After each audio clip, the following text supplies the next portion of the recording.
I know when I went to uni, I think it was about 15% of the school leavers went on to get a university education. It's a different world. So the expectation of just a degree in geology is allowing you to be competent, along with some 5 years experience, which is, 5 years, it's pretty low. And that's speaking as somebody who I remember at the time being really pissed off that I couldn't call myself competent unless I had 5 years. I think that the goalposts have moved because society's moved, and we need to think about things differently. And I have no real problem with having to demonstrate competency. I think that's perfectly reasonable. How you do that's a challenge. My argument with the competency piece is who is involved in the process, so you don't get the same people who are setting the standard being the ones who are saying that you're meeting the standard. Finally, I got a chance to sit down with Scott Dunham. Scott is a consultant with a mine geology background. He now practices as a resource geologist, and he's someone who frequently posts some pretty thought-provoking stuff on his blogs that he runs through his own company and website, SD2. I was keen to catch up with Scott, as he's answered a whole bunch of questions that I didn't know I had for my brief years in the industry, and his musings have really challenged me to rethink how I do my work. Scott's also worked as a consultant for many years, starting with AMC and then QG, and now for himself. And I start this discussion off with a few questions on consulting life in general. We talk about risk profiles for consulting companies, risk qualifications in resource estimates, resource classification principles.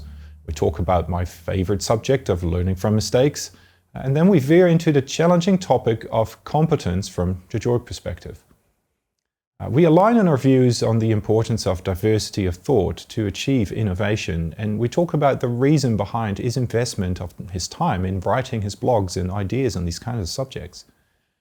We try a few possible solutions on the whole certification registration of competent person issue, and we come out on top with some thoughts on machine learning and resource geology, and this time it wasn't me bringing that one up. Anyway, I hope you enjoyed the conversation as much as I did. I got a lot out of this, and as usual, if I've left anything on the table, then please let me know in the comments so we can come back to this in a later talk. Let's get into it. Scott, good to see you, man. Yeah, good to see you, Rene. How are you? Yeah, very good, and long last. I've been hoping to talk to you for a while, but as I stumble through these talks, I'm always looking for the next victim to have an awesome discussion with, so tag you're next, man. Fair enough. Hey, we met a number of years ago at a conference, I recall. I think it was a mining geology conference in Perth. I think it was in Perth. Yeah, we shared a beer and talked rocks and resource geology and stuff and so on. But I haven't seen you for a long time since then. But maybe take us through a bit of your background. Where did it all start for you as a geologist? Oh, long time ago. Too many years ago to remember now. So I finished my degree at the University of Queensland back in the mid-late 80s. So what was that, 1987, I think I finished. Then started work immediately up with MIM up at Mount Isa. So that's my first job, worked as a young mine geo looking after the underground lead stopes in Mount Isa. So many years ago now. Then where did you move? What's the trajectory there from? Yeah, so I suppose I stuck in that mine geology role for a while. I worked at Mount Isa for a couple of years, then went and lived down in Tassie for 10 years and worked at Renison, the Renison tin mine, and then on to the Henty gold mine for a while. Yeah. So that was all fun. Then I decided after, what was that? That was probably about 10 or 15 years in. After that, I decided it was time to do a bit of consulting. So I actually went and worked for AMC, moved to Perth, and picked the right time to do it, right in the middle of one of the downturns in the industry. Yeah. So that was a good time to try to learn consulting and learn what consulting was all about. Yeah. I did that for a couple of years, and then decided it was time to go back into the industry as a mine geo again, and worked with Western Mining at Leinster, Mount Keith, before moving on to working with Newcrest up at Cadia. So. Yeah. like everybody, travel around a bit and see lots of things around the place. And that's that sort of stuff. Yeah. Yeah. And what do you know? But, So now, and since then, you obviously started working for yourself, and I think you're missing out one critical component there after that. there was QG after that. So Exactly. there was QG for what was that? That was probably a good 10 years or something like that. Yeah. And then with the eventual takeover of QG and the demise of the brand, I went and did something different for a little while. I decided I could try to be a research coordinator for a CIC, which didn't work out. Turns out that's not my I don't do that sort of stuff very well. Yeah. And so after about a year or so of that, I went back and set up myself in my own little consulting world, and here I am. Doing Well, that what do you mean by that? How? I mean, by that time you would have had a fair bit of life experience as well. I mean, so did you take that on just because you wanted to try something different and it was new and you weren't sure whether it was up your alley, or was it a true surprise that didn't really work out? Interested. I suppose there were a few things there. The first part was that I couldn't actually go consulting at the time because there was a clause in the sale contract for QG which restricted me from consulting for a couple of years. Right. So Yeah. I couldn't do that. Bastard consultants. And so I needed to do something, and that was an opportunity. I knew the people pretty well, but and the people in the CIC were quite good. No trouble there whatsoever. It's just probably more the research community and I bashed heads a little bit, I suppose. Yeah. So. Yeah. Yeah, I know it doesn't surprise me. I wouldn't last a day, to be honest. I mean, it's. I don't know if it's whether it's not fast paced or whether. Well, it would be fast paced. I mean, I literally just got out of a conversation with the Chrysos guys, and I talked to Sandy Occupinti the other day from CSIRO, right? And there is definitely a lot happening and fairly fast paced as well, but. I don't know if that. I'm just thinking aloud here. Whether that would be my cup of tea either. So that's interesting. And look, you've obviously come out of that. You've worked for bigger companies, for larger consultancy, and then smaller consultancy, and now work for yourself. So that's full circle. And I talked to a few people in the same boat actually. And John Ronsky the other day said, "No, never look back. This is it. I'm gonna stick this out." And and I quite enjoyed that because. Having rolled in consulting myself, I mean, I find consulting a bit of a shit word, actually, to be honest. I mean, you just really want to help solve puzzles. For me, it's all just a big puzzle, and you get paid to solve puzzles. And if people pay you for that, that's great. I think there's consulting and consulting to me, Rene. There's, I always used to tell the guys in QG that we weren't in it just to be contractors. So we weren't there just to do work for people. We were there to help them solve problems and to ask the questions that nobody else was asking. So it was the brain work. That to me, that's consulting. It's not just doing the same thing that somebody else can do and doing a labor hire. That's not it. You don't want to do transactional stuff. You want to do the stuff that requires a bit of thinking and a bit of expertise. So. Do you think that's a thing across the consulting world in general? I mean, we obviously have lots of friends and colleagues in places, and I'm not at all trying to go somewhere with this, but I'm just again thinking aloud. I mean, I think most of the people I know are truly devoted to that problem-solving space, right? And a lot of the bigger brands. I mean, it would be hard to retain that as you grow. I mean, a group like SRK with 2,000 consultants. Good luck inspiring everybody when you talk about solving problems, right? You're just there to provide a service. Yeah, and I think that's it. I think that the smaller groups can probably play more in that space than the bigger groups. And I think that's part of the challenge, because once you start growing, you've got to keep people gainfully employed, and you've got to keep money coming through the door and these types of things. And if you don't have that background of just transactional day-to-day stuff happening, it becomes pretty difficult to do. So it's actually much easier for me working for myself, where you just take the jobs that you want to take and away you go.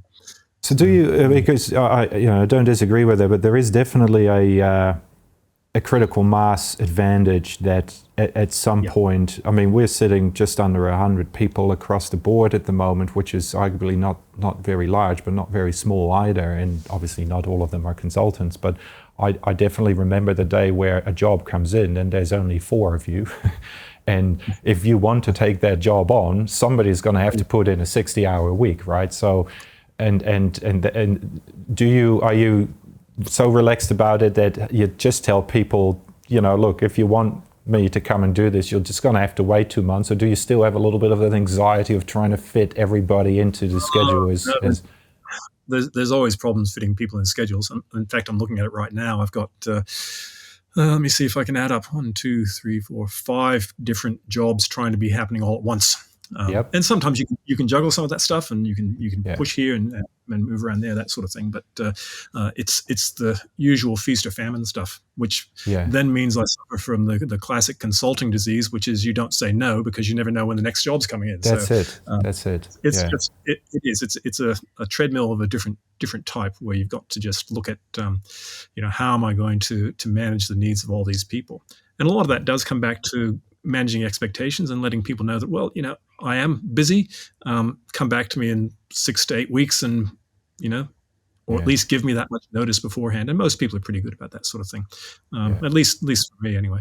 The Well, other they'll thing probably that seek you out, right? There's a real relationship happening, and they'll probably have a specific reason why they come to you, right? You probably don't spend $60,000 on Google to make sure that some Gmail client in Tajikistan can find you to do a job for you. You probably have a pretty selective group of people that seek you out. Yeah, that's right. It is a reasonably small group. And the other thing that helps manage that, and much as I hate to say it on camera in front of everybody, is that you just put your prices up.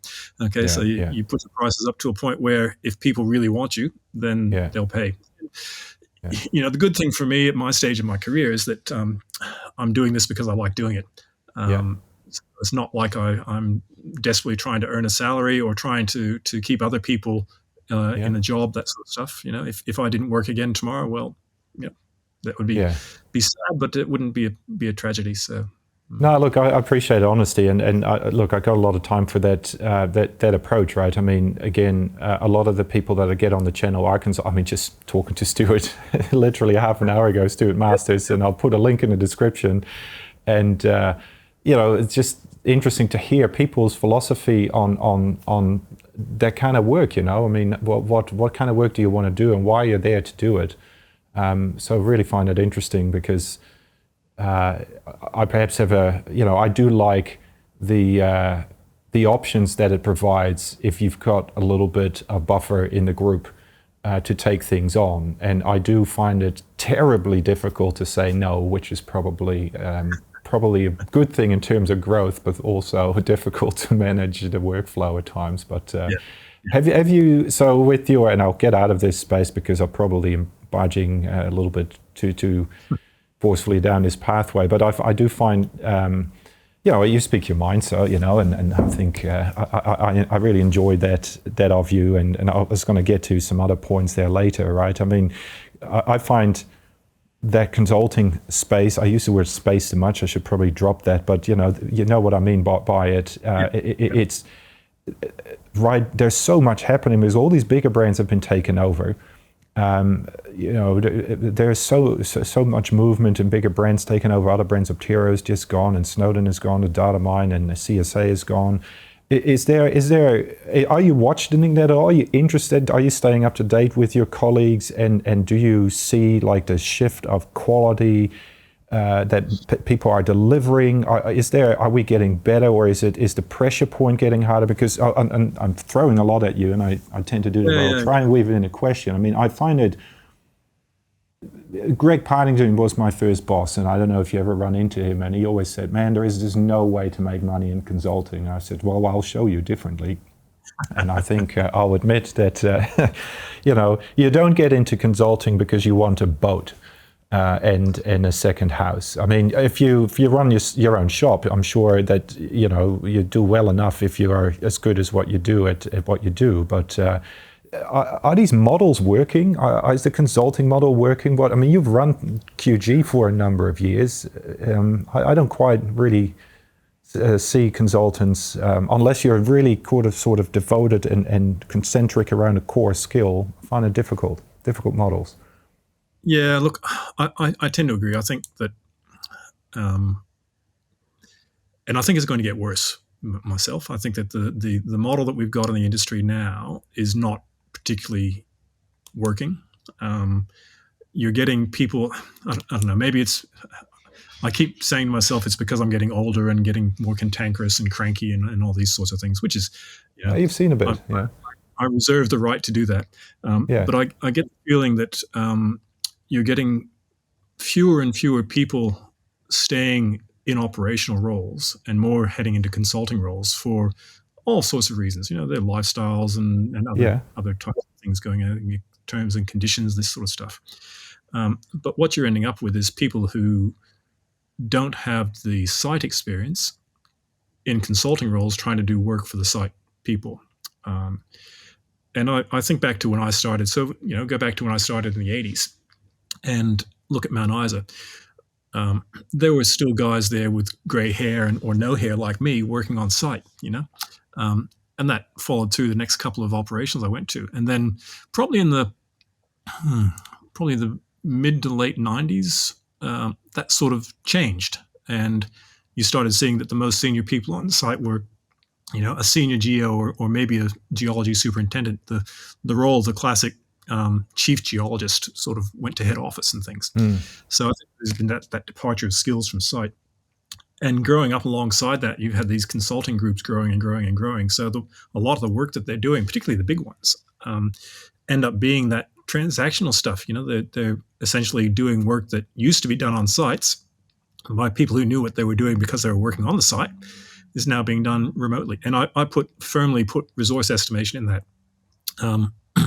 One of my real pet hates in life, which might sound strange to people, is that I hate outsourcing resource estimation, even to a head office. I think that the place for the resource geologist is sitting on the site, where he's got to live and breathe and understand what's going on and suffer the consequences when things go wrong.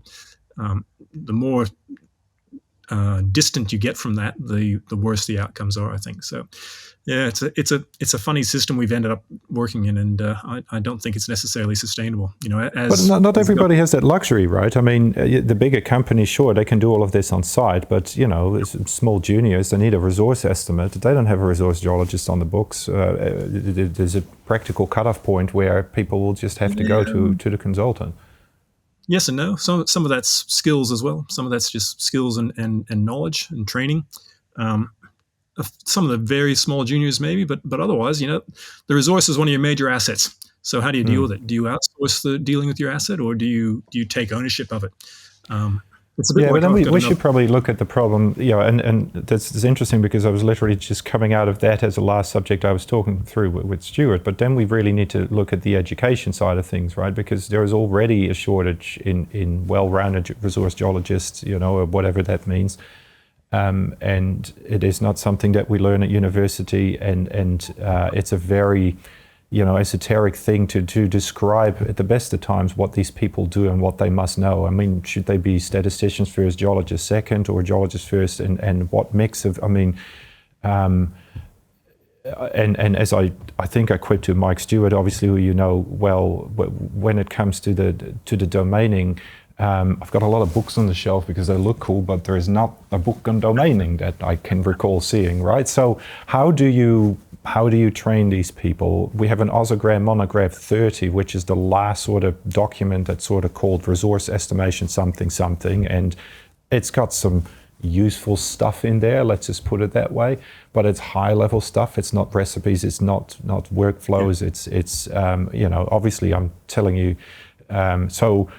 that would be a great utopian situation to have, small companies having these people on board. They command big salaries, right? I mean, the CEO of a junior explorer will be on 150, 175 if you're, trying to be sincere to your shareholders. A resource geologist in Perth won't come out of bed for less than 200. There's a little bit of a difficult solution then that we need to achieve if that's the target. Yeah, it is. And I think that some of it is we've made a rod for our own backs. We've developed this career path called resource geologist. Yes. When I started, there was no such thing as a resource geologist. You were a mine geo, and you did resource estimation as part of your job of being a mine geo. And I suppose I didn't call myself a resource geologist until probably Oh, I don't know. It wasn't actually till I went consulting. So, Yeah, yeah, so that was 15 years after I started in the industry and what have you. Before yeah, that, I was doing resource estimation, but I was a mine geo. yeah. And some of that was that maybe the expectations on what a resource geologist did, or somebody who did resource estimation, was a bit lower. Yeah. I mean, I'm ever so thankful that my career started. I was doing resource estimates on paper with cross sections and implementers and calculators. Hmm. Um, so it was the skill set was different. But I'm not sure that having put all the extra technology and all the extra demands on resource geologists has actually improved things too much. Hmm. Um, I I think agree. that you get 85 to 90% of the way there just doing the real basics, which you can teach people fairly quickly. Mm.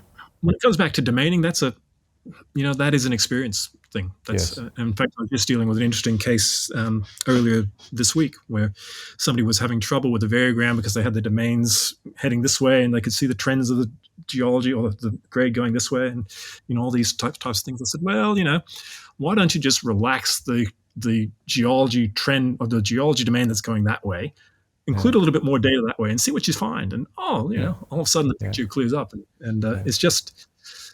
it's an experience type thing, Yeah. and that's where you need a little bit of gray hair and expertise to come and help. Well, that's a good point. But then, going back to the point that you made, consultants need to have side experience and that experience to be able to do that. But on the other side of that sits that it is generally a different wiring,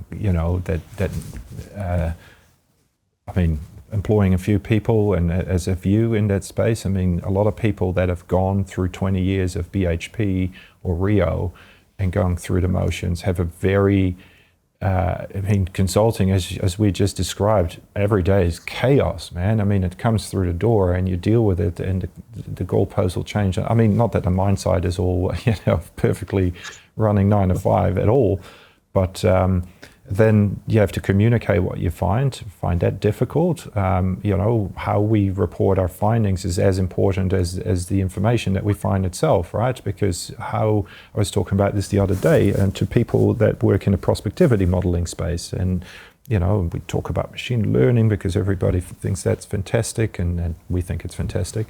But what problems does it solve, and how do we have this conversation? Well, if you say it's prospective area, but how prospective and how do you express that in words? It's fascinating conversation. So, and I find that not everybody has that skill. So they could come with decades of experience. But so you're overlapping a few Venn diagram circles here and not seeing a lot of, That's what the job is.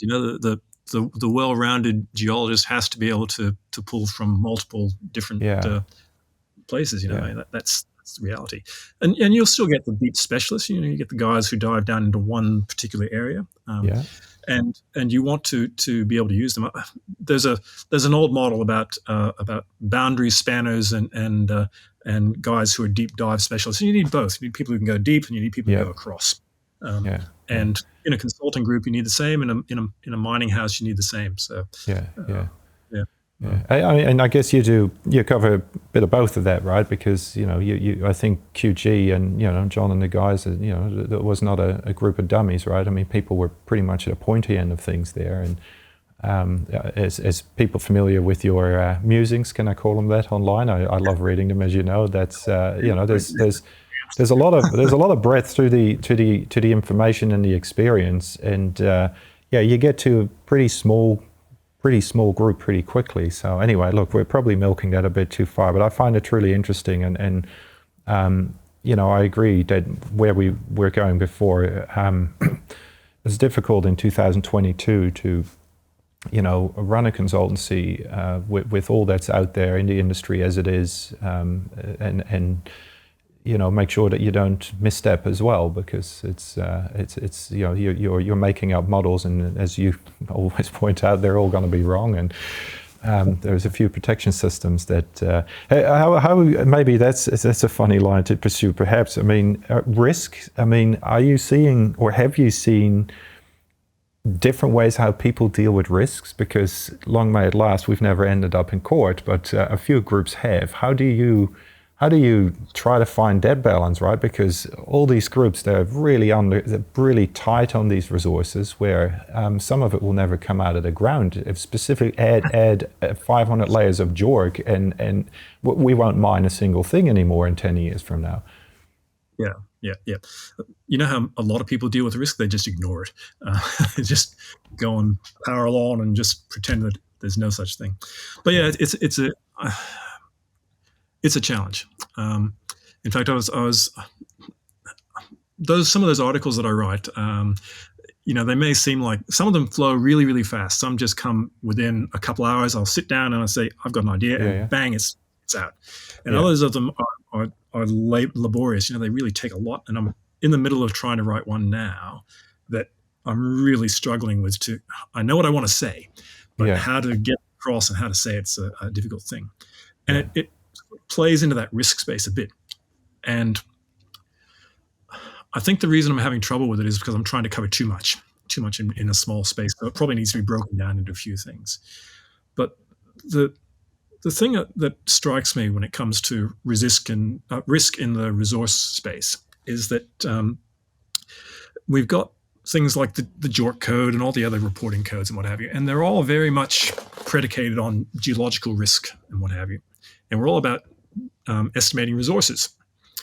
Now, the interesting thing is you can't quantify, you can't measure objectively what a resource is. There's always going to be some uncertainty. You can never realize a resource. I think I said on a post to somebody else the other day that a resource is almost like a shared fantasy, because you cannot say that it's right or wrong. There's so many different things that go into it that change things. It's only once you start realizing it by mining or doing something like that you start to get a bit of a view on what's going on. And yet we put all the risk in terms of whether something's inferred or indicated or measured. We put that all down on the geological side of things, and we not forget, but we tend to underplay all the risk that goes across on those modifying factors side of things. Yeah, sure that you can take a measured resource and pop it back up into a probable reserve. That was introduced, I think, in the 96 version of the code or something like that. But there's so much risk these days in that execution phase that we just don't talk about, and we rely on understanding geology and saying the geological context is the king that rules everything. So I think there's some challenges in all that space that we need to address. It's almost like we need to, I don't know. I'm a strange guy when it comes to this sort of stuff. I like to take problems like that and I try to flip them on their heads and say, well, what if we did something different? What if we looked at it the other way around? Just makes you think differently if you do flip it on its head and just think about how it would work otherwise. Yeah.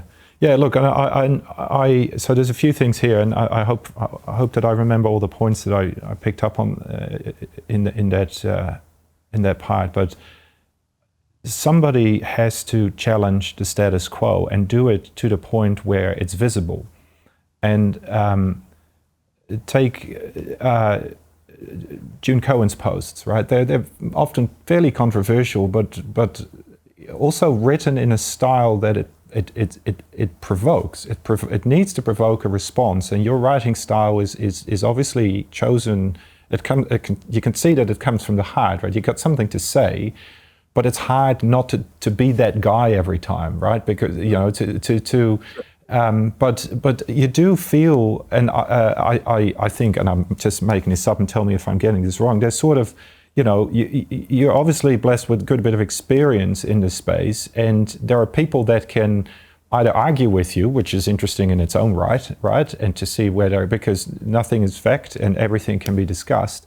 But there's also young people that can actually learn something from it. And to be honest, that's the whole reason I'm blabbering away here on this channel, right? And just to have discussions with people like yourself to say, well, look, are we all making this shit up, or are we actually sort of poking in the right space? And is anybody seeing this different? So for what it's worth, and I did want to come back to that later, I really enjoy reading this stuff. And yeah, it can be. I mean, I write some of these posts, and I'll be. I mean, you probably read my table one bit at some point, which is as provocative and obtuse as as the stuff you can find out there. But it's there to provoke a reaction. And if you write some sort of academic paper to put in Science, then or in Nature, then you're not gonna get attraction. So yeah, I really think. I mean, you're getting plenty of encouragement online, which is absolutely genuine as far as I'm concerned. But and the risk to come, to sort of sidle into that one accidentally more than anything. The risk is that at some point you're going to write something that's going to piss the wrong people off, or not that you should care, but I guess from my perspective it could be brand destruction lesson one, right? I mean, I could sit there and say a whole bunch of stupid stuff and cancel myself, as it's called. So that's the thing, you see. And I think you've actually touched on a really important problem. And I was having a chat with, I won't say who it was the other day, about exactly this, which is that I can speak up because I've got a reputation and a brand. And as I said before, if people don't like it, well, it doesn't bother me one way or the other.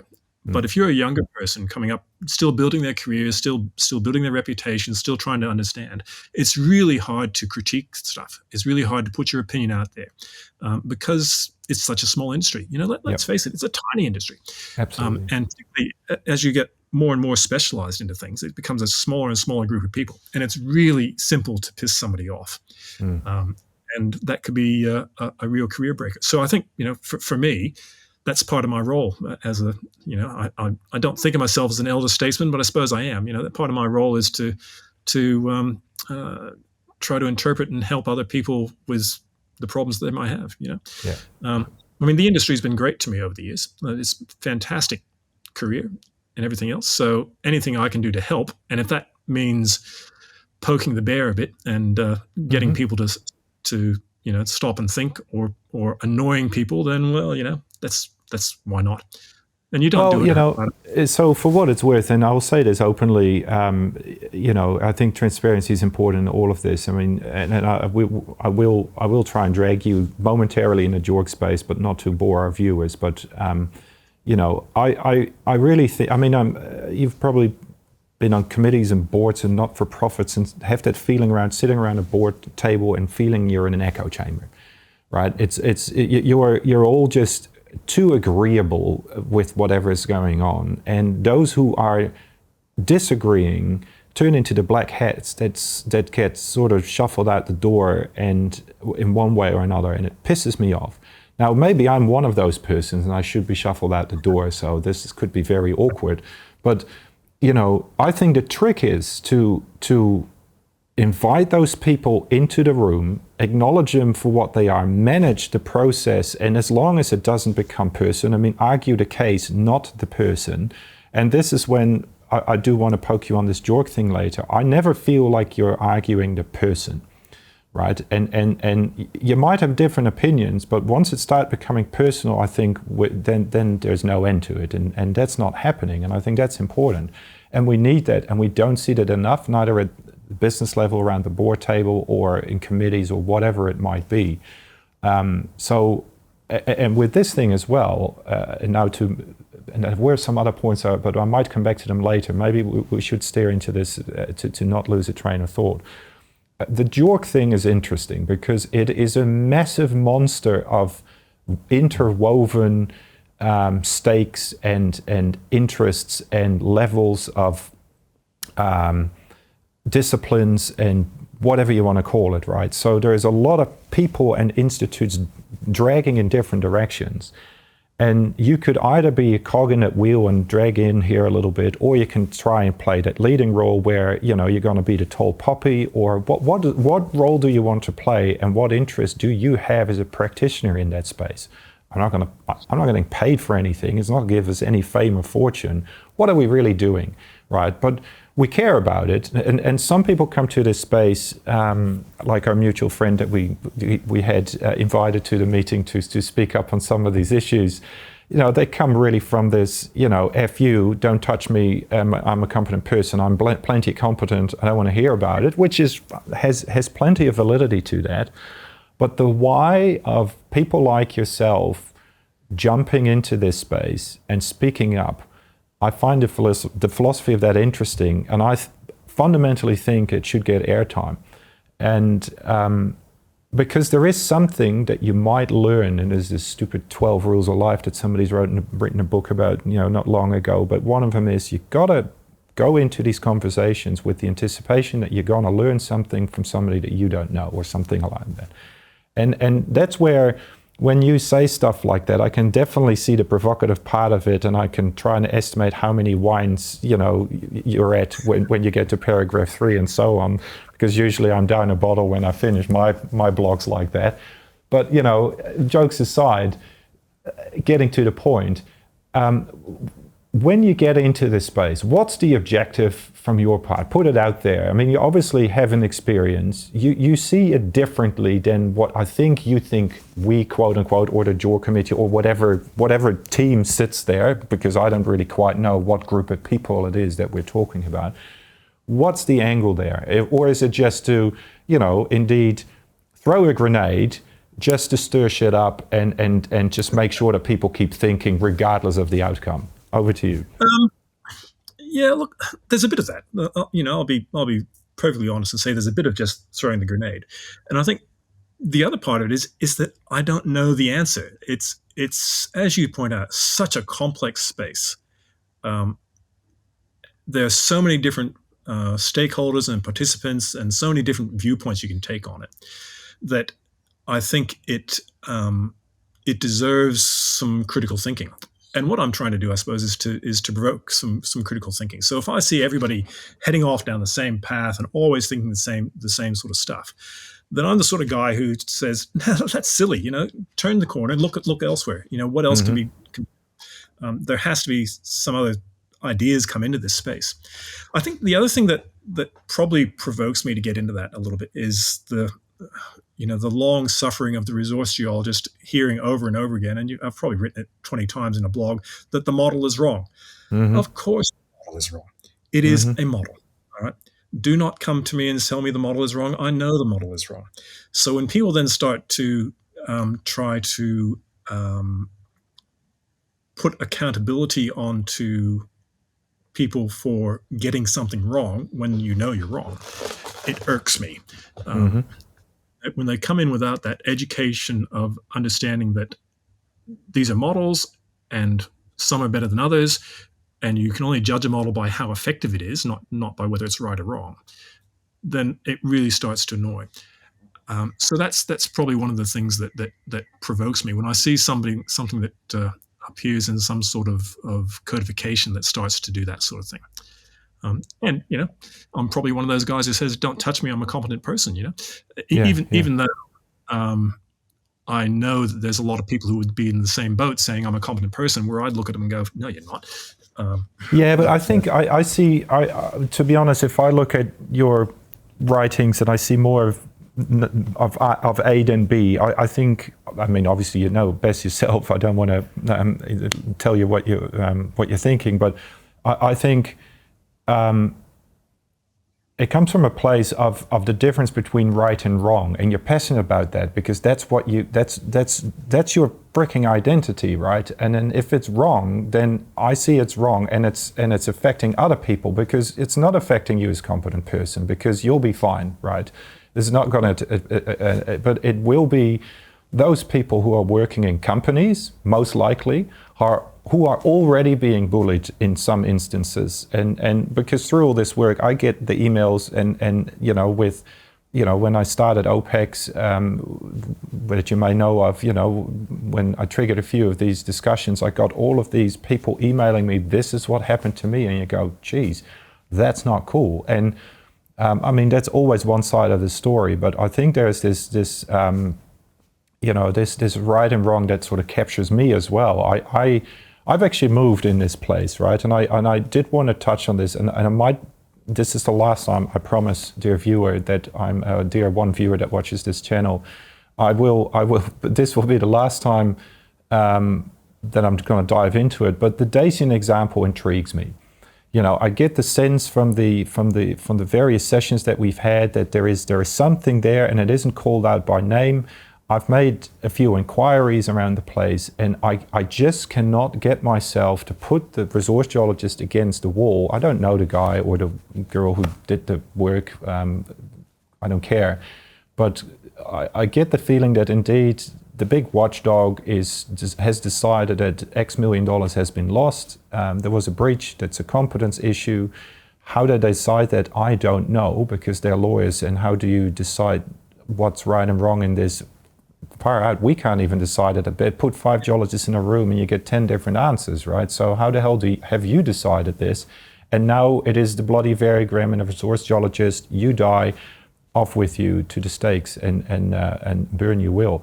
Obviously, I'm laying this on very thickly, but I'm sure that's not the point, and that's not what's coming out of the letters to the best of my understanding of them. And I should obviously be cautious because some of this is confidential and all the rest of it.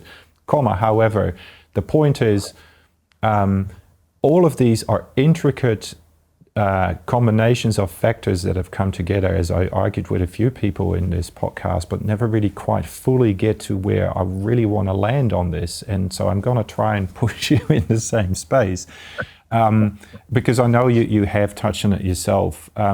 It isn't just a competent person, but the plane has crashed.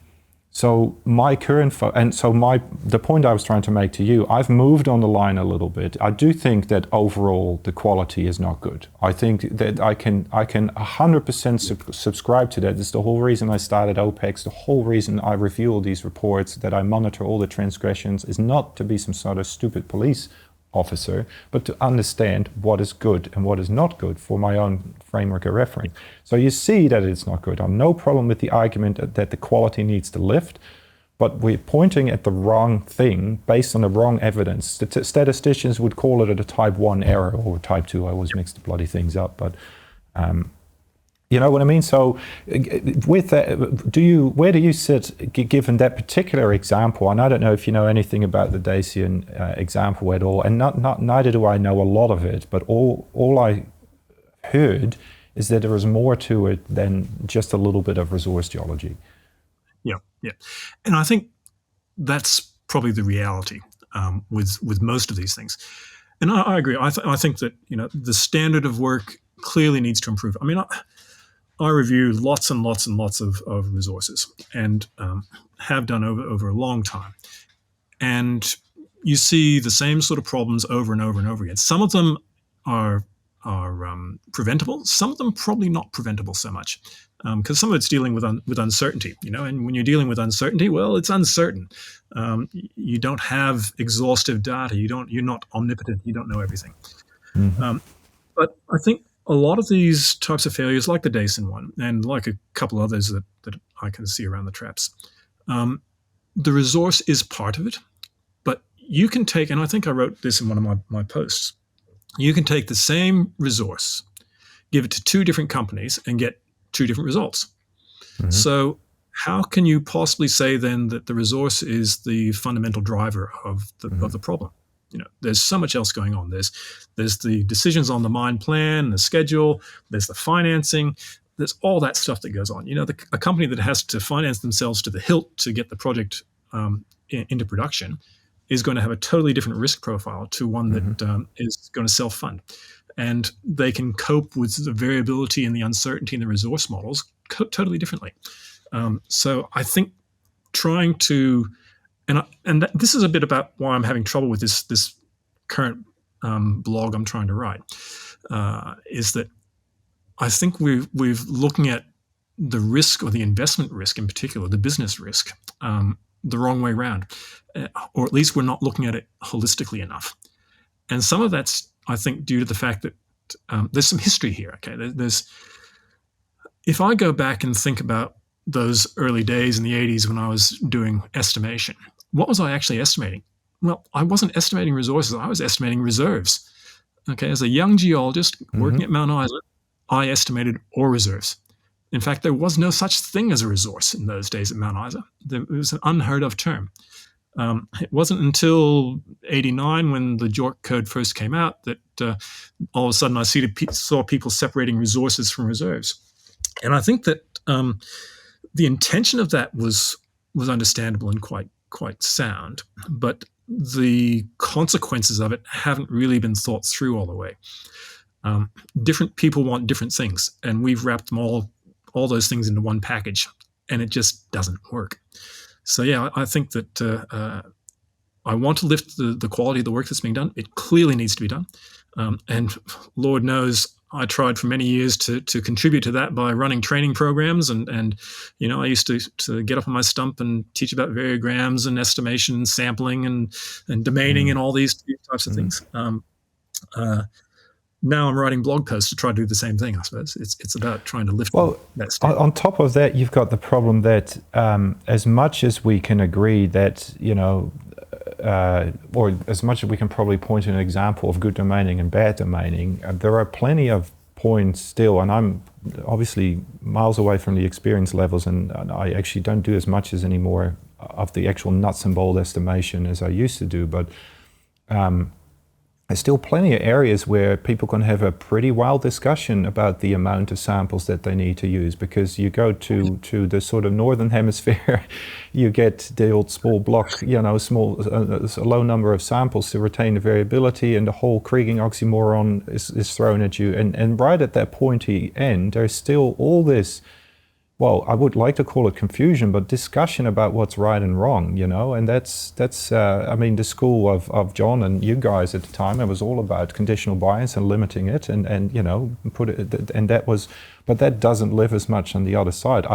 I'd love to get somebody from SRK or a big group on the talk at some point to ask how are they standardizing that across the board, because I haven't quite.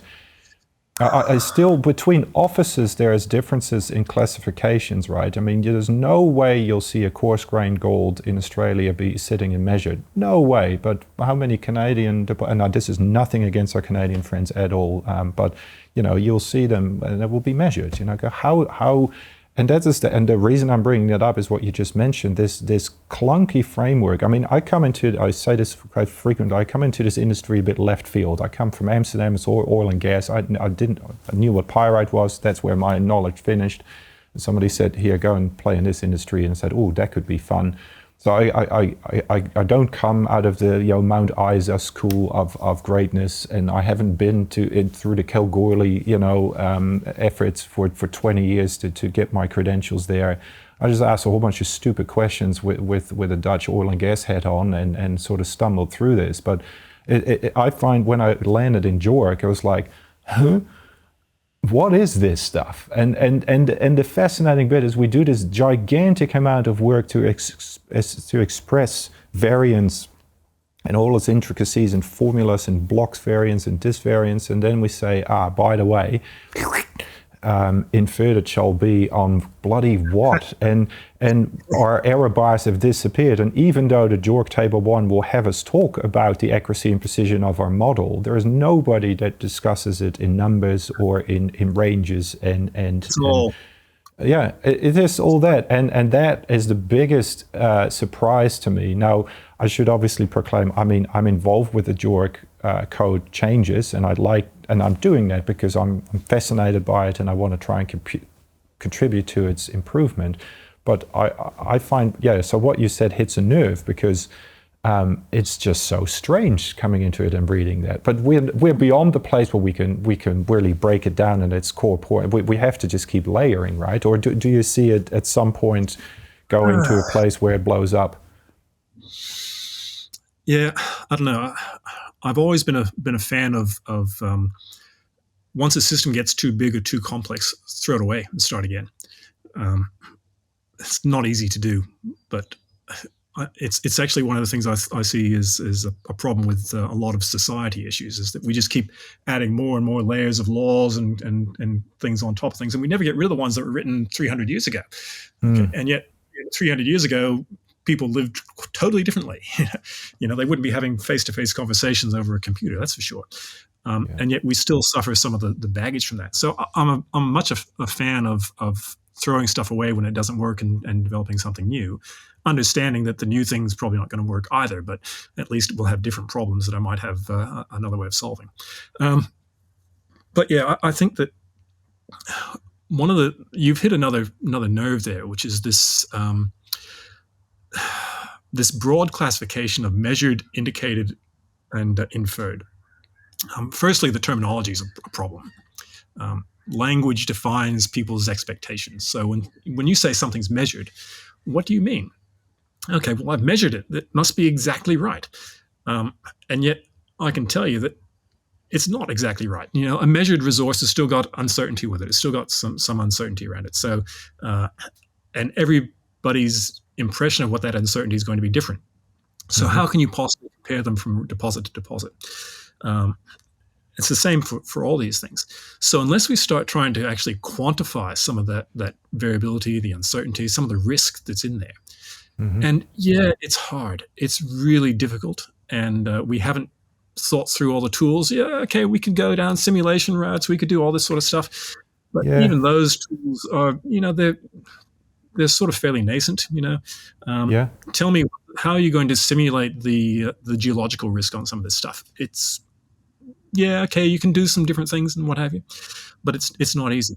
What I've started sort of saying to a lot of my clients is that, hey, this is real. You've got some risk. I could interpret this thing multiple different ways. Why don't you do that? Why don't you come up with a model that you think's the right one, and then come up with one that you think could be really good, and then one that could be really bad, and estimate them all, and that gives you a range. At least it gives you a range of expectations. You can say, well, if I'm sitting inside that range of expectation, then okay, I'm within boundaries of what's possible. So I think there's some work that needs to be done in So, that. And yeah, so sorry. I mean, this is what I was talking about with Mike the other day, because I do. That's how I started using Leapfrog at the time, because I can now no longer spend 6 weeks on endlessly wireframing just one thing and just keep my fingers crossed and lie in bed praying that it's the right enough model. I force myself indeed to build that model that does something that way or that way if I don't know, or bigger or smaller, or different levers to give it, and then come up with 3 different grade tonnage curves and see what the sensitivity to the model is, and try to describe that. And I think where I see some of the software packages going, some of the workflows going, and then you can build that out further, that for each of those 3 interpretations, I mean, I used Serpec back in the day, and this used to be like 500-page scripts if you have to do it through that way, and then you would have your little asterisk forgotten, and it would take you 18 hours before you figure out where the bloody thing falls over. But now and then this is no plug for Leapfrog, but it's the workflow principle. I can then, within those 3 models, I can have 8 different assumptions for some search ellipses and varigrams and whatnot based on certain, and I build some sensitivity and risk analysis. And it's all very qualitative and very clunky, but for me, when I started doing it about 8 years ago, it's like, this is a nice way to try and capture the risk in that model. And I think that, so I've seen papers by Scott McManus on the quantification of geological uncertainty, which is a good, I think it captures what we're trying to do. It doesn't come up with all the answers, but I think what I was trying to put to Mike and others as well is that there is activity in this space, and I think we're all talking about the same thing. It's the quantification. Now the JORC is going to really introduce risk discussion in the next upgrade, so that's really good. We already had to talk about it, but now it's got a clear, and we are already putting risk tables in our resource reports, and I'm sure you do the same, to really talk about the risk of each of these points with your matrices and so on. But I think that focus is good. So I can see that across the board there are things happening, but it's not quite. And then there is this weird clunky inferred, indicated, measured still sitting in there without its error bars that overpowers everything else. And even though the table 1 will have you talk about the precision and your accuracy of your resource estimate, it never is really covered that well. So there is stuff happening, but it's clearly miles away from where it should be.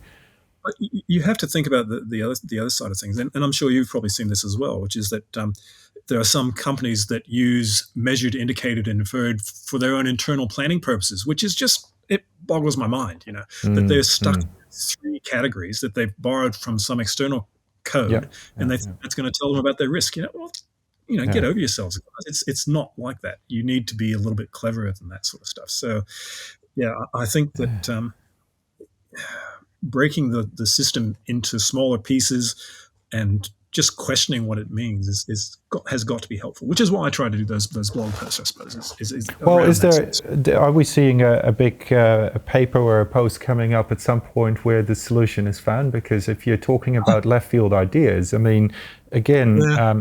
that's where it happens, right? I think. I've been trying to get June on the podcast because I know he'd be fantastic to throw some ideas around, but he wants to publish his ideas first before we start throwing them out, and that's perfectly fair and reasonable. But I'm thinking, those sort of, is it coming from the big companies, but BHPs and the Rios thinking, look, oh God, this stuff is clunky for us. Can we not change this? Or is it kind of going to come from people like yourself? Anyway, look, I'm happy to move on from there, but Yeah. I'm truly looking for where the change is coming from. Yeah. I mean, I think the reality for me is that I don't have a solution. I can see the problem, and I've got little hints of bits and pieces around the place that I think we can do better. But again, you've got to break the problem down into who you're actually trying to solve it for and what you're trying to do. So yeah, it's a tough slog. And to everybody who thinks I might have been picking on them when they're on committees on doing things, I'm not. All I'm trying to do is just to provoke a bit of discussion and to stop people heading down a path that might be flawed. To look at things differently, to think about alternative solutions, and just to avoid making a rod for our own back, which I think is a real risk for us. No, look, and I appreciate you saying that, and I do get a wee bit protective at times when people seem to insinuate that we're all there to try and somehow line our own pockets with endless consulting, profits from all this work. And I can sort of see where it's coming from. I can see how some of these company CEOs tend to, think that it's all a bunch of consultants being a bunch of wankers. But there is some genuinely tremendous effort and skill sitting in that room trying to move that thing forward. But I think for me, what's missing is what I said before. It's a couple of, take the histogram to make our argument. A couple of folks on both sides of the normal distribution. I'd love to have some more of that in the room, and I'm not that person. Maybe stupid questions is part of that and bit of the histogram, but somebody who has the oversight to know, what is perhaps left field but should be worthy of consideration. Because like I said, some of the discussions that I had with you and with Bill and others that think about this slightly differently have definitely moved me a little bit on the line to be continued, I guess, because this competence debate is obviously far from over, and something needs to happen, and somebody's going to push us into some sort of system where it's not going to be just, I think I'm competent, that just blows my mind. And I did a presentation on this 7 years ago, and I looked back at the other day and I'd say exactly the same thing. We went to school, we had a test, and if you passed the damn test, then you knew what you were doing. And if you didn't pass the damn test, you didn't know what you're doing. How freaking hard can that be here? No, don't touch me because I'm competent. It blows my mind after all that money. Sorry, I'm a bit of a rant here, but it defies logic. Historic thing, yeah. It's another historic artifact, because when you think about that whole competency, the definition of competency, it goes right back to the 1950s, when I think was the first time I saw it raised in literature. And you think about what it was in the 50s. You were a university educated specialist as a geologist, okay, and hell, you were competent. Today, we've got probably 3/4 of the population has a university degree, as opposed to maybe 5% back then. I know when I went to uni, I think it was about 15% of the school leavers went on to get a university education. It's a different world. So the expectation of just a degree in geology is allowing you to be competent, along with some 5 years experience, which is, 5 years, it's pretty low. And that's speaking as somebody who I remember at the time being really pissed off that I couldn't call myself competent unless I had 5 years. I think that the goalposts have moved because society's moved, and we need to think about things differently. And I have no real problem with having to demonstrate competency. I think that's perfectly reasonable. How you do that's a challenge. Sure. My argument with the competency piece is who is involved in the process, so you don't get the same people who are setting the standard being the ones who are saying that you're meeting the standard, because I think that generates lots of Well, conflict of interest. this is an issue of who guides the guides, and I post about That's right. I sort of somehow as on Friday night after a few wines just post shit like that, because that is for me what it comes down. Who guides the guides? It's not like there isn't a system possible where those solutions are there. I would be perfectly agreeable for a panel of peers, because that's already what we have, but it is actually, at the moment, it's a mystical panel of peers who don't actually exist in real life, right? Because nobody's actually going to read the damn stuff anyway. There's not going to be a peer group of people. There's going to be a complaint to a PCC. They pass it on to the JORC if it's getting too complicated, and then there's 3 or 4 people that say, there is no panel thing there. But maybe I do want to chase this down a bit, because we are both talking about this a lot, and it does come down to some of the detail. I think establishing whether someone is competent or not, and having that done outside your own realm, there is nothing fundamentally wrong with that anywhere else in the world. I just don't. What I do understand, if I try to argue with myself there, is like, sure, this is geology, and sure, this is very experience-driven, and sure, you won't find 100 people who would have experience with that deposit. But if I put a resource out and 10 Scots, Dunhams, and 9 of his mates of the same part tell me it's a heap of crock, then that's probably something not quite right with it at the minimum, right? And regardless of your choice for choosing the search ellipse, whether it's based on your variogram range or not, right? I'm not talking about that sort of esoteric stuff. I'm talking about the fundamentals of it. Just like the key example that I use is the guy who put a indicated resource out 2 years ago based on the inverse distance with a power of 0.1, and he argued for 5 pages that was a smart decision. At that point you go like, no, right? And there has to be some sort of mechanical process in place that allows us to say, look, René's got his Ninja level 5 geostats resource estimation thing. That means he can practice at this level. He knows this stuff. He knows that stuff. He's seen a lot of things. He's reconciled a bunch of things. He's estimated a bunch of different commodities. He's allowed to do this and this and that. And it's not that we need to over-regulate that, but it also drives people to actually educate themselves continually, because I read bloody papers and you read bloody papers, but not everybody in this space is continually trying to keep up to date with the latest.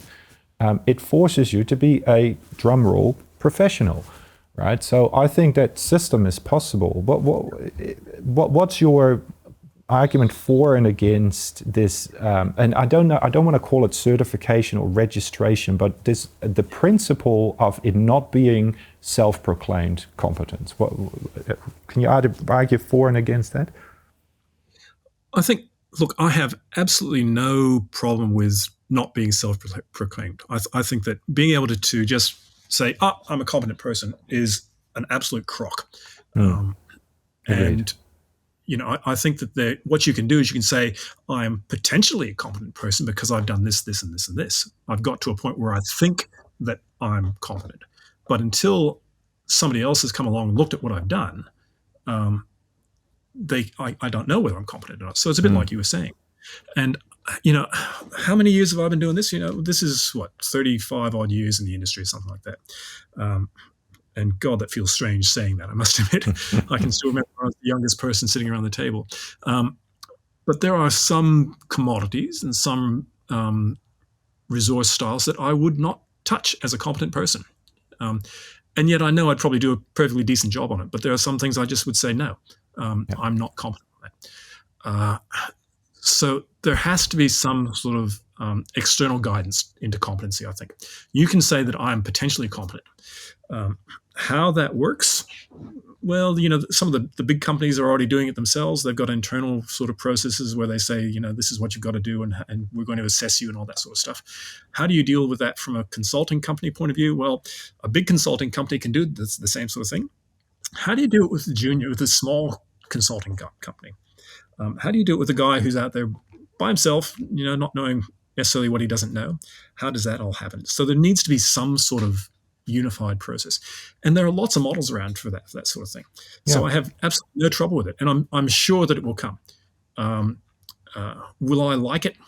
Yeah, probably not. Nobody likes that sort of stuff. Nobody likes ever being told that you're not competent. Yeah. But it's a reality of life that you're going to have to do that sort of thing. How do you police it? Again, it's making sure that the assessment of competency is separate from the people who are setting the rules. I think that's where I really start to I agree with that. Yeah. So I almost, I'll probably get myself in trouble here a little bit. You almost get to the point where you say that somebody who has been acknowledged as competent, or it's you got to be careful about how you put this. Somebody who's an acknowledged expert in their field, who is respected by all their peers for the work that they've done. That those people then throw their hat in a ring, and you say that every competent person, anybody who wants to be a competent person, has to have a talk with them, and in the space of that talk, that you go through what's required and what's expected and what do you know and what don't you know. And on the basis of that, there's some sort of assessment. Now, that's a bit too wishy-washy, I think, for a lot of people, because they want to see things on paper and they've got to have check boxes and all this sort of stuff. But that opinion-driven stuff, I think, is almost better than the checklist things. To me, I do spend a fair bit of time thinking about this competency stuff. And I think one of the fundamentals that come back to me all the time on what is competency is somebody who knows that when they do something, it's going to give them this type of answer. And when they do something different, it's going to give them that type of answer. And they can then assess whether or not they've made the right decision. It's about understanding that if you push this button or pull that lever, this is the way things are going to go. And that's in keeping with the way I think the resource is actually going to look. One of the things I dislike about the way that resource estimation is progressing at the moment is that it's becoming too formulaic. Recipes. And I will always fight against recipes, because there's always an exception to the rule. But for your average guy in the street, just doing an estimate, a recipe is good, so long as they're willing to learn why those steps happen. It's the why stuff that defines. No disagreement there. But I participated in that study at the time, and the questions. I don't know if you did. If you can remember, I can't remember half the questions, but I do remember thinking like, these questions will tell her whether I understand what I'm talking about, which is obviously exactly what the outcome needed to be. So I can kind of sort of sense her frustration in us still kicking this shit around all these years later, because to me, there's plenty of stuff that we can still indeed argue with about how something should be estimated, but that's not what we're trying to put out here. I mean, you can design the easiest of tests to separate out all the ones from the 9s and the 8s, or the ones in the 2. You could separate a bunch of folks who don't get it, and they might still get it with additional training. And there aren't many of those, because most people tend to have a reasonable bearing, but the Dunning-Kruger lives strong in us, right? I mean, it is a thing, right? I mean, it's not made up. So the questions exist, and I feel, a bunch of people right at the pointy end will get their knickers in a twist if they have to prove their competence to people who they, some group of people who they might fully not. But that's not the point, right? We need to put our our feelings aside there and say, look, there's going to be a process that is pretty standard. I mean, Jackie's test is my example because that was so simple in its delivery and its outcomes that I thought something like that would work. And then we can have, instead of one person, we can have 10 people just looking at that, and then you can challenge it if you want and argue your case. And if you do that with strong arguments, I mean, there's plenty of people who go against the grain. I mean, Ed Isaacs is somebody who obviously was trying to push limits in different concepts, and that's fine. But then, would you run this estimate on a 0.1 or a 5.8 power in inverse distance, and please explain your answer, tells you a lot about a person, right? So anyway, look, without going too much down a rabbit hole, I appreciate your thoughts there, because my personal views, and for people, plenty of people know my thoughts on this, and it's not necessarily aligned with, so I should make that statement here, not everything I say is what people on JORC or OSMM or whatever other group seem to think. These are my personal opinions, but there is a way out of this, and I think we should put our pride to the side and just let our peers who are perfectly capable to determine whether we understand this stuff decide. And then I do agree the OSMM shouldn't be both making the money out of the training and the certification, because everybody gets worried that we're going to make $10 million and all go take holidays with the board and sit on an island and celebrate. I'm not even so worried about that. I'm more worried about the risk of, let's say the risk of corruption. I'm not saying there is any or anything else like that, but it would be very easy for where you have that sort of system happening. All sorts of weird things can happen. It's much better to have them as totally separate entities, if you like. And it's not about making money or not making money. That's not the point. But you can see where things could go wrong, and there's lots of history examples of where things can go wrong, that sort of stuff. So. Look, I don't disagree with that. Obviously, corruption, is a thing in society, and you have checks and balances in place to deal with that, right? The same reason we've got checks and balances in place around governance at the board with an OSMM or an AIG to make sure that there is not this sort of cliquey, friendly group that everybody points each other into all these wonderful committees and all that sort of stuff. Some transparency and some rules around that. And so yeah, look, in my view, and I think that there is something in Europe in a different, and I need to go back to my notes again, but a separate entity, a separate group that is purposefully there to do that registration and accreditation. It doesn't run through the OSMM, and then there is a simple process, and there's a gradation of levels that one can apply for. And to be honest, if you go back, that's something we haven't touched on, and we're probably going to keep going and going. But one of the things that I know I put in one of my posts was actually a model I quite like, was that whole apprenticeship type style of things. Yeah. Where you do go through an apprenticeship style of learning on the job. So you as an apprentice, you do work under supervision, then you become a journeyman, then you become a master. Yeah. And at each stage you have to be able to demonstrate a certain level of skills and a certain level of knowledge, a certain level of conceptual thinking that goes with these things. And I think that sort of model, coupled with external recognition of that, is probably it's on my wish list of how things could turn out. I might be a level 2 resource geologist, somebody else might be a level 5 resource geologist, whatever it is. And then for external companies looking to get work done, well, they can choose their own risk level too. They can decide they're going to go with the lowest qualified person or the highest qualified person. Look, I completely subscribe to that model, because so if you're not getting the work, you better get your shit together and get to level 3 and 4 and actually do some study and show that you can achieve that. And we all get so butthurt about other people judging our, somebody tell me whether my work is shit, and I'll look at it and we'll talk about it, and tell me where it's wrong, and then. Now, look. Let's not keep going down the rabbit hole, because before we completely lose people for the rest. Look, anything else on your mind? I've just sort of been steering this into a couple of directions, so I apologise for that. But what's keeping you up at night at the moment? Are you just happy, sort of cruising through the professional life in this industry that is rather topsy turvy at the moment, or?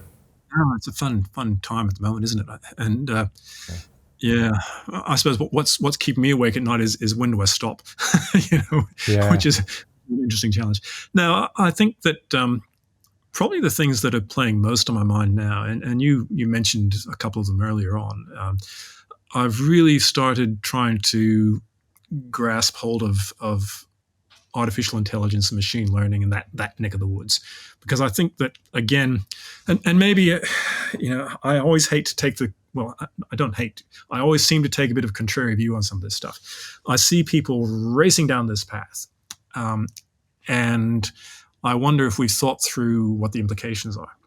Um, so I spent a reasonable amount of time reading and researching around some of the aspects in that, and how that might play out in terms of the resource space. And it's not simple. Um, there are clearly some challenges with some of the models that come out of AI space and AI land and these types of things. But Have you looked at the equally, Vulkan stuff? Have you played with the Vulkan stuff? have looked at some of the Vulcan stuff, not in great detail, so I won't comment on it a huge amount. I think that there's some good things happening there, but man, we don't understand the risks with it either. No. And it's there's a field of work around it's relatively new, which is called AI safety. So if ever you want to read up on something, have a look at AI safety, so artificial intelligence safety, and it's about people who are looking into some of the risks associated with machine learning algorithms and what have you, and how they can be addressed and what they need to be dealt with. Mm-hmm. And one of the key things that I get out of that is it's all about transparency. So it's all very well to have a machine learning system that can do facial recognition, but what's it actually recognizing? How's it doing that? And there's some fascinating examples you see when you read some of the literature around this stuff. For instance, a vision system that was identifying barbells, but the way it was actually identifying barbells was not the barbell, but it was the arm that was held in. These types of things. So it's actually looking at something totally different. And I think that's one of the risks that I see with just wholly adopting this sort of technology in our space. So we just need to think about it a little bit more. So that's playing on my mind a little bit. So maybe just to tap into, because I did, so we work together with a group called Goldspot, who is now remodeling their name to Earth Labs, and we do quite a lot of work with them, mostly in the prospectivity modeling space. Coming out of this classic weights of evidence field from years ago, this is quite a game changer, and it's really, all the comments are made. It needs to be still expert driven and so on. And so if you want to have a look at that chat, it probably comes out next week with Sean Hood. I do touch on that here quite a bit on this channel, and almost everybody, even with Mike Stewart, we've delved into this a little bit in terms of what you say, the risks, and that's definitely on my mind as well. And I did put it to him at a time. Vulkan is going big with marketing on this machine learning in domaining, and I'll just say the same to you, just for transparency. I was quite skeptical, and I gave him a data set, and I thought, there's no way, and came back. And I remember having to model that, and took me quite a bit of staring and playing before I ended up settling on that model. It wasn't super complicated, but I had to definitely combine a few layers and switch things on and off and work for it. And the model that came back, I was like, no, that's you know what the positives is otherwise, but it wasn't. And I was so, for what it's worth, one data point, let's extrapolate. That was a pretty good experience, but I completely take your point. I mean, the whole problem with it is reproducibility, and there is a nice little sort of TED talk on that, from somebody. The whole science space must be upside down, because usually you have the data and I give it to you and you reproduce it with the tools, and everybody says, yay, that's fantastic, and that shall be no longer. So we are in uncharted territory, and yes, I think the next 10 years this stuff is going to go pretty damn hard. Keeping you up at night, opportunities, I hope. Yeah, look, I think it has to go hard. if there's another enduring lesson that I've had through my career, it's that there's been a skills gap that's probably lagged about 10 years behind my level of experience. So if you look around now, there's a whole heap of people with my experience and older, and then there's a gap. And that, to me, happened when there was a downturn in the gold price in the 90s. Yeah. And there's a whole heap of people left the industry. They fled. They never came back. Now, we've had boom and bust cycles before, but people have generally come in and out and come in and out. That one, they just left and didn't come back. So there's a shortage of skills, which is lagging behind the people who are now at the point where they're thinking about what else they're going to do with their lives. And yet the work doesn't go away. In fact, the work gets more complex and the work gets more difficult. You're dealing with lower grade deposits. I'm doing some work at the moment for some people looking at mining grades that I would have just said are just absolute rubbish even 10 years ago. Okay. But they're really interested in them. So something has to replace that experience. And the only thing I can see replacing it is technology. That doesn't mean that it's going to be easy. It's always going to work. But it's something we need to think about, and we need to go into fairly open eyes and not just saying it's going to work just because we push the button. And understand, again, it's about understanding what can go wrong and why things can go wrong and what the consequences are where things go wrong. So I have great hope for machine learning algorithms and agents, but I also have the ability, I hope that people have the ability to maintain that level of skepticism to make sure that they pass that internal awareness test that goes with things. I'd hate for all of a sudden drill holes to be thrown into a computer and out pops a mine plan that somebody goes off and finances without any human intervention. I think that would be well, if history is anything to go by, I mean, we are 19 years since the discovery of or introduction of implicit modeling to our domaining, and still to this day, only 55% of the resource industry uses implicit modeling for domaining. I mean, there's obviously questions you can ask about how I've come to those data, and what is implicit, and as some of the SOK folks, I mean, a lot of this implicit stuff is actually very explicit, but, if we just bundle it up like that, fairly conservative way. Back in the 80s, they just weren't called implicit models, but that's. Well, yeah, it's more for the sake of the argument, right? But here we are 19 years later, and we still haven't fully adopted that. I think we're not going to run before we can walk with that, and it will be a slow adaptation of it. Obviously, everybody will be worried about what it means in JORC land. I try to cover a fair bit of innovation topics here on the channel. I talked about the anxiety of reporting PXRF on the markets, on the JORC, or Chrysos gold data now. I mean, that's sort of come off the boil a bit, but new innovations. It will be the same here. I mean, somebody's going to write a JORC report at some point and say, our domains were designed by artificial intelligence, and come and get me. There will be, obviously, I'm joking, there will be supportive information and some sort of stuff that nobody really understands in terms of why it should be accepted or what the risk is or any of that sort of stuff. But, if we're still kriging and inverse distancing 60 years later, I think we'll be okay and not going too fast, I hope. The good news is that people who understand geostatistics and statistics in general are pretty well placed to be able to assess some of these things, because a lot of the tools are very similar.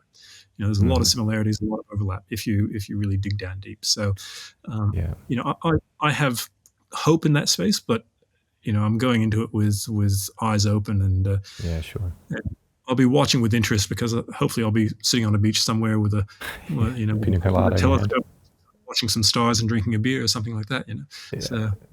Yeah. Well, look, that's.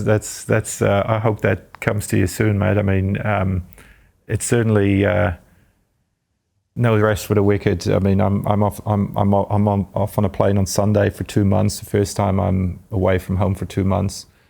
Can't say I'm looking forward to that from a family perspective, but it's got to come down at some point and focus on life a little bit. But it is a fun place to play. Yeah, this decision I made some time ago was to spend much more time at home, and it worked. So my travel. I've never been like John or Scott Jackson. Those guys just travel the world endlessly, and Hmm.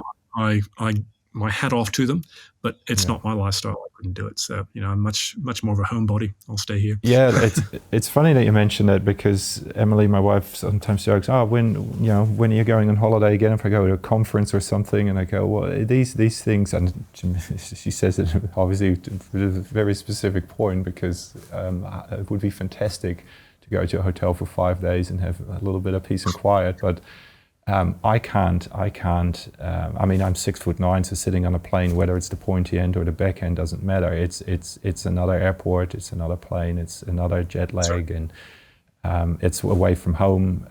So it's that might be a topic for another conversation. But yeah, finding balance there is as hard as it is of all this stuff. So maybe finish on that note, because they're wise words to live by. Really appreciate you making the time, Scott. Not Yeah, a problem. really enjoy talking with you.